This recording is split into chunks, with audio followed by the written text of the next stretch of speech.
नमस्कार, मैं हुसैन रिजवी। नमस्कार, मैं हूं मीनाक्षी जोशी। सुबह के 9 बजे हैं और हम आपके लिए लेकर आए हैं सुबह 9 बजे की 9 बड़ी खबर। आज हम आपको दिखाएंगे बीजेपी में शामिल हुए बागी तो ममता की पार्टी क्यों नाची, बंगाल दौरे के दूसरे दिन आज क्या करेंगे बीजेपी के चाणक्य और कांग्रेस में मंथन का क्या नतीजा निकला।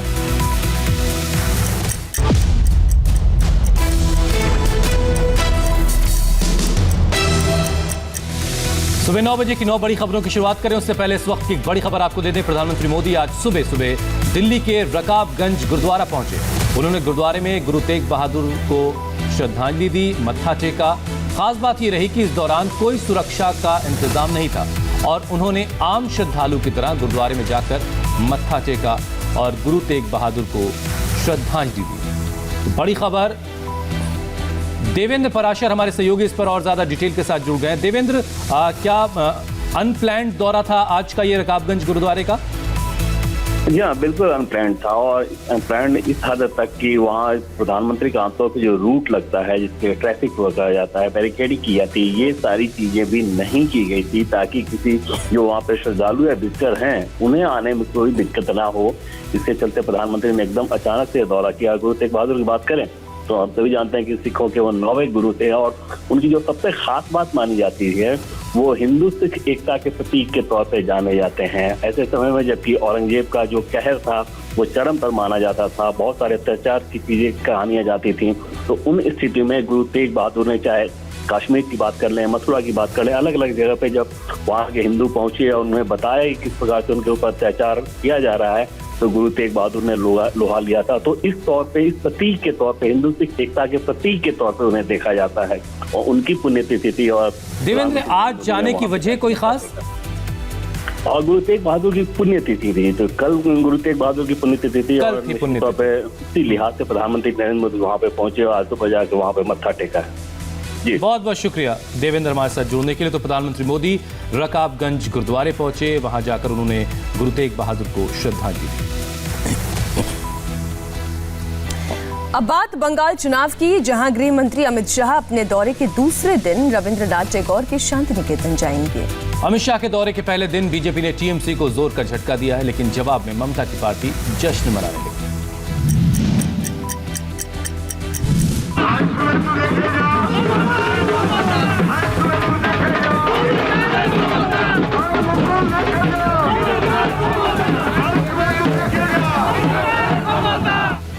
शुक्रवार को दिन में 10 विधायक, 1 सांसद, 15 काउंसलर, 45 चेयरमैन और जिला पंचायत के 2 अध्यक्षों ने अमित शाह की रैली में बीजेपी का दामन थाम लिया और शाम होते होते अपना दर्द कम दिखाने की कोशिश में लगी टीएमसी ने जश्न मनाना शुरू कर दिया।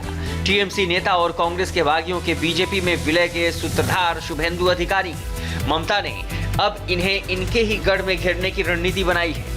अपने बंगाल दौरे के पहले दिन टीएमसी में भूचाल लाने वाले अमित शाह आज दूसरे दिन रविंद्रनाथ टैगोर के शांति निकेतन जाएंगे। मिदनापुर की रैली में बीजेपी की बंगाल में हुई अब तक की सबसे कामयाब और ऐतिहासिक रैली साबित हुई है। मंच पर दर्जनों नेता बीजेपी का दामन थाम रहे थे तो सामने हजारों की भीड़ थी। जन सैलाब को देखकर अमित शाह ने ऐलान कर दिया कि चुनाव आते आते ममता अकेली रह जाएंगी। रैली में बीजेपी का दामन थामने वाले शुभेंदु अधिकारी ने भी ममता से बंगाल बचाने का बिगुल फूंक दिया।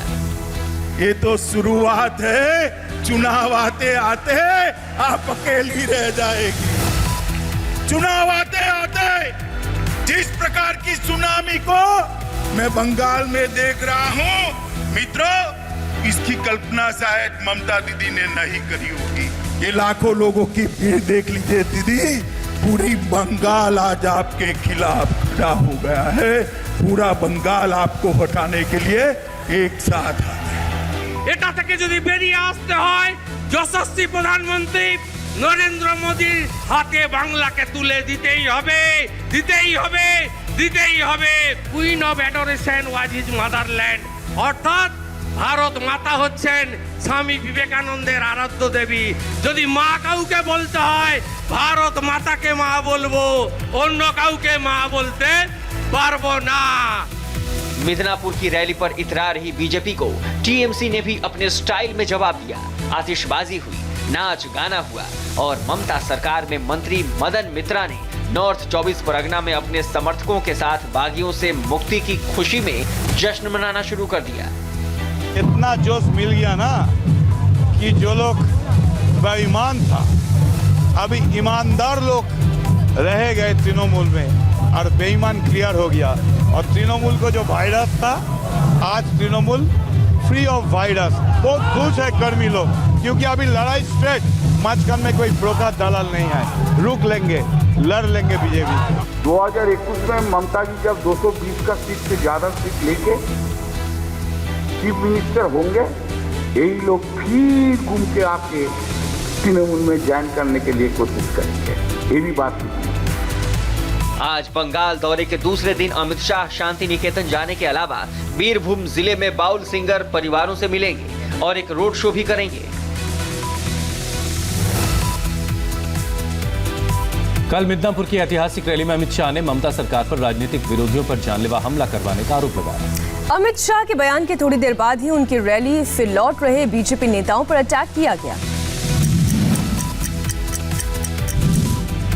हमारे 300 से ज्यादा कार्यकर्ता की जान गई है, मगर दीदी सुन लो, जितनी हिंसा करोगी भारतीय जनता पार्टी का कार्यकर्ता इतनी जोर से आपका सामना करेगा।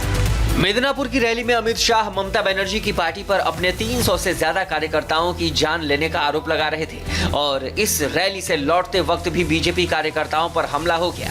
पश्चिमी मिदनापुर के केशपुर में रैली में शामिल होकर घर वापस जा रहे बीजेपी कार्यकर्ताओं की गाड़ी पर पथराव हुआ, जिसमें कई लोग घायल हो गए।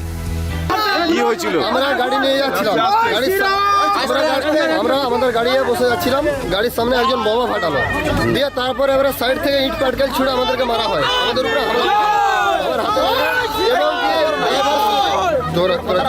ড্রাইভার সামনে পাবলিক দাঁড়িয়ে থেকে দেখে মারার জন্য, আমাদেরকে পাবলিক দাঁড়িয়েছিল মারার জন্য, সেই জন্য ড্রাইভার আবার গাড়ি ব্যাক করে ঘুরিয়ে আবার এখানকে নিয়ে এসে দাঁড় করায় গাড়ি। टीएमसी समर्थकों के हमले के बाद कूच बिहार से बीजेपी सांसद निशीथ प्रामाणिक ने ममता बनर्जी पर एक बार फिर रक्त रंजित राजनीति करने का आरोप लगाया है। बंगाल की लड़ाई से अलग एक लड़ाई दिल्ली बॉर्डर पर भी लड़ी जा रही है। दिल्ली बॉर्डर पर चल रहे किसान आंदोलन का आज 25वां दिन है। 4 हफ्तों से आंदोलन कर रहे किसानों की आज सुबह 11 बजे प्रशासन से एक अहम बैठक है। ट्रैक्टरों की आवाजाही पर रोक लगाने से नाराज किसानों ने दिल्ली यूपी बॉर्डर पर दोनों तरफ की सड़कें बंद करने की चेतावनी दे दी है। आज अखिल भारतीय किसान संघर्ष समन्वय समिति 1 लाख गांव में श्रद्धांजलि दिवस मनाएगी। तो कृषि बिल के समर्थन में बीजेपी सांसद रमेश बिधूड़ी दिल्ली में कानून समर्थन यात्रा निकालेंगे। उधर पंजाब के सीएम अमरिंदर सिंह ने पटियाला में आढ़तियों के यहां आयकर विभाग के छापे पड़ने पर नाराजगी जताई है। अमरिंदर सिंह ने कहा है कि आढ़तियों को किसानों का साथ देने की सजा मिल रही है। इधर कृषि कानूनों को वापस लेने की मांग पर अड़े किसान अगले 2-3 दिन में अपनी आगे की रणनीति तय करेंगे। मुद्दा जो है आज वो इतना बड़ा है क्योंकि हर आदमी की जीविका सवाल उठता है।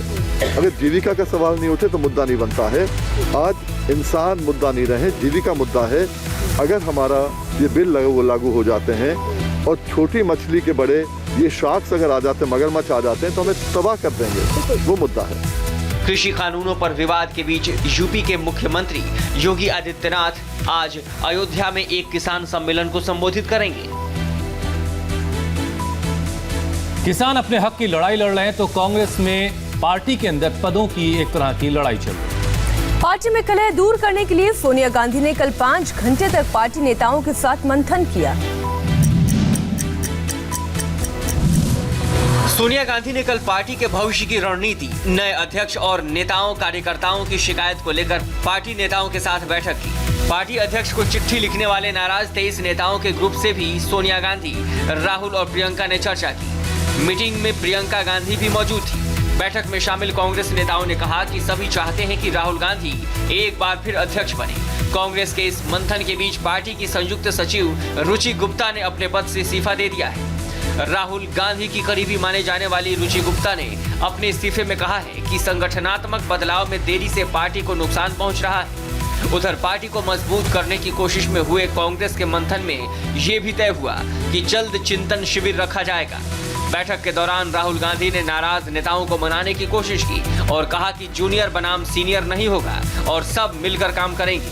जवाब में नाराज नेताओं के गुट ने सभी पदों के लिए चुनाव कराने की मांग रखी। राहुल गांधी को दोबारा अध्यक्ष बनाने की मांग मीटिंग में ए.के. एंटनी, अंबिका सोनी और अजय माकन जैसे नेताओं ने उठाई। जम्मू कश्मीर के पूर्व मुख्यमंत्री और national conference chief Farooq Abdullah पर ईडी ने बड़ी कार्रवाई की। जम्मू कश्मीर क्रिकेट घोटाला केस में ईडी ने फारूक अब्दुल्ला की संपत्ति सीज कर ली है। जम्मू कश्मीर के पूर्व सीएम फारूक अब्दुल्ला के 3 घर सीज, 2 प्लॉट के बाहर लटके ताले, एक कमर्शियल प्रॉपर्टी भी अटैच, कुल 11 करोड़ 86 लाख की संपत्ति सीज। ईडी की ओर से जेके क्रिकेट एसोसिएशन के फंड घोटाले में फारूक अब्दुल्ला के 3 घर, 2 प्लॉट और 1 कमर्शियल प्रॉपर्टी अटैच की गई है। इसकी कीमत करीब 11 करोड़ 86 लाख रुपए बताई जा रही है। फारूक अब्दुल्ला की जो संपत्ति सीज की गई है उसमें एक प्रॉपर्टी श्रीनगर के गुपकार रोड पर स्थित है, जबकि तनमार्ग के कटिपोरा तहसील और जम्मू के भाटिंडी में एक प्रॉपर्टी है। श्रीनगर के रेजिडेंसी रोड क्षेत्र में एक कमर्शियल प्रॉपर्टी भी है, जिसकी कुल कीमत 11 करोड़ 86 लाख बताई जा रही है। इनके जो आजकल अलायंस हैं पार्टनर पीडीपी, उन्होंने इसकी डिमांड सबसे पहले की थी। मुझे लगता है आज उनको खुश होना चाहिए। तो कुल मिलाकर के उस जांच के तहत ईडी ने ये कार्रवाई की है। अपने पिता और नेशनल कॉन्फ्रेंस के अध्यक्ष फारूक अब्दुल्ला पर ईडी की इस कार्रवाई को उमर अब्दुल्ला ने बदले की राजनीति करार दिया। राम मंदिर के बाद अब अयोध्या में 5 एकड़ जमीन पर बनने वाली ऐतिहासिक मस्जिद का डिजाइन भी सामने आ गया है। ये मस्जिद कैसी होगी, कब इसकी नींव रखी जाएगी और इसकी लागत कितनी होगी, देखिए इसकी एक डिटेल।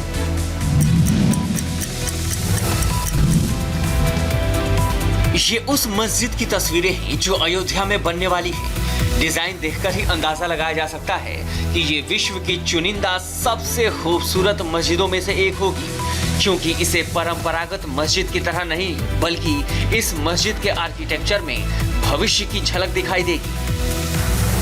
अयोध्या के धन्नीपुरा में 5 एकड़ जमीन पर यह मस्जिद बनेगी। 26 जनवरी यानी गणतंत्र दिवस पर मस्जिद की नींव रखी जाएगी। अगर हमारे पास अप्रूवल आ जाता है तो हमारी कोशिश होगी, जो कि मुझे मुश्किल लग रहा है आज की तारीख में, 26 जनवरी की जो बात कही गई थी, क्योंकि उस दिन आइन यानी कॉन्स्टिट्यूशन की नींव रखी गई थी मुल्क की, तो बेहतर हो हम उस दिन रखें। अयोध्या में मस्जिद के साथ ही कई और चीजें भी बनाई जाएंगी। 200 बेड का एक मल्टी स्पेशलिटी अस्पताल होगा, एक म्यूजियम बनाया जाएगा, छात्रों के पढ़ने के लिए लाइब्रेरी होगी और एक कम्युनिटी किचन की भी व्यवस्था होगी। बिहार के राजगीर में राज्य के पहले ग्लास ब्रिज का निर्माण पूरा होने के करीब है। सरकार ने इसे नेचर सफारी प्रोजेक्ट का नाम दिया है, जिसका मुआयना करने खुद मुख्यमंत्री नीतीश कुमार राजगीर के दौरे पर गए। मुख्यमंत्री बनने के महीने भर बाद नीतीश कुमार राजगीर के जिस ग्लास ब्रिज का मुआयना करने पहुंचे वो उनका महत्वाकांक्षी प्रोजेक्ट है। लोहे के पोल्स, वायर और शीशे से बन रहे इस आधुनिक पुल का मकसद है राजगीर में सैलानियों के लिए आकर्षण का नया केंद्र तैयार करना, जिससे पर्यटन को बढ़ावा मिले। पर्यावरण के प्रति लोगों को जागरूक कर रहे हैं और किस तरह से लोगों में जागृति आई है, कितना वृक्षारोपण हो रहा है, जल के संरक्षण के लिए काम हो रहा है और मौसम के अनुकूल कृषि के लिए काम हो रहा है, सौर ऊर्जा को बढ़ावा दिया जा रहा है। ये सारी बात जो हम लोगों ने तय की है उनके मात्र प्रकृति के लिए कि साफ जल है और हरियाली है तभी जीवन संरक्षित है। इस ग्लास ब्रिज के जरिए राजगीर में नेचर सफारी को प्रोत्साहन मिलेगा। पूरा प्रोजेक्ट इसी को ध्यान में रखकर तैयार किया गया है। इसका मुआयना करने गए मुख्यमंत्री नीतीश कुमार को जिस गाड़ी से ब्रिज तक ले जाना था वो गाड़ी अचानक रास्ते में खराब हो गई। गुरुग्राम के एक अस्पताल पर हमले का एक सनसनीखेज वीडियो सामने आया है। अस्पताल की सीसीटीवी फुटेज में एक शख्स पिकअप ट्रक से अस्पताल के एंट्रेंस को टक्कर मारता दिख रहा है, जिसमें 3 लोग बाल बाल बचे। अस्पताल पर पिकअप ट्रक से अटैक, पहली टक्कर, दूसरी टक्कर, तीसरी टक्कर, गुरुग्राम के बालाजी अस्पताल के गेट पर यह अटैक सीसीटीवी के 3 कैमरों में कैद हुआ, जिसमें एक शख्स लगातार गेट पर टक्कर मारे जा रहा है। गार्ड और दूसरे स्टाफ बड़ी मुश्किल से अपनी जान बचाते नजर आ रहे हैं। टक्कर इतनी जोरदार थी कि गेट से सटा हुआ मेडिकल स्टोर पूरी तरह ध्वस्त हो गया। बीती रात 10 बजे के करीब हमला ऐसे अचानक हुआ कि पूरे अस्पताल में हड़कंप मच गया। आखिर ये सिरफिरा कौन हो सकता है? हमले के बाद पिकअप ट्रक का ड्राइवर तो फरार हो गया, लेकिन अस्पताल के इमरजेंसी में इलाज करा रहे कुछ लोगों ने उसकी शिनाख्त कर ली। पहाड़ी इलाकों में बर्फबारी ने मैदानी इलाकों में ठंड बढ़ा दी। कश्मीर से बर्फबारी की एक ऐसी तस्वीर आई है जिसे देखकर रोंगटे खड़े हो जाएंगे। जम्मू कश्मीर की ये तस्वीर देखकर घाटी में बर्फबारी का अंदाजा आसानी से लगाया जा सकता है। बांदीपुरा में 2 टाटा सूमो गाड़ियां पूरी तरह बर्फ के नीचे दब गईं। ये तस्वीर एक पहाड़ी रास्ते की है। राजधान टॉप पर इतनी भारी बर्फबारी हुई कि दोनों गाड़ियां बर्फ के नीचे चली गईं। काफी मशक्कत के बाद लोगों ने बर्फ हटाई तो गाड़ियों का ऊपरी हिस्सा नजर आना शुरू हुआ। सेना के जवानों ने गाड़ियों को बर्फीले रास्ते से निकाला और गाड़ी वालों को सुरक्षित जगह पर पहुंचाया। कश्मीर के बांदीपुरा में गाड़ियां बर्फ में दब गईं, तो बर्फबारी की वजह से हिमाचल प्रदेश के शिमला में भी तापमान 5 से 6 डिग्री तक नीचे गिर गया। हिमाचल के पहाड़ी इलाकों में बर्फबारी से दिल्ली और पंजाब के तापमान में भी काफी कमी आई है। और यहाँ वक्त एक ब्रेक का है। ब्रेक के बाद देखिए मुंबई में जलती कार का खौफनाक वीडियो।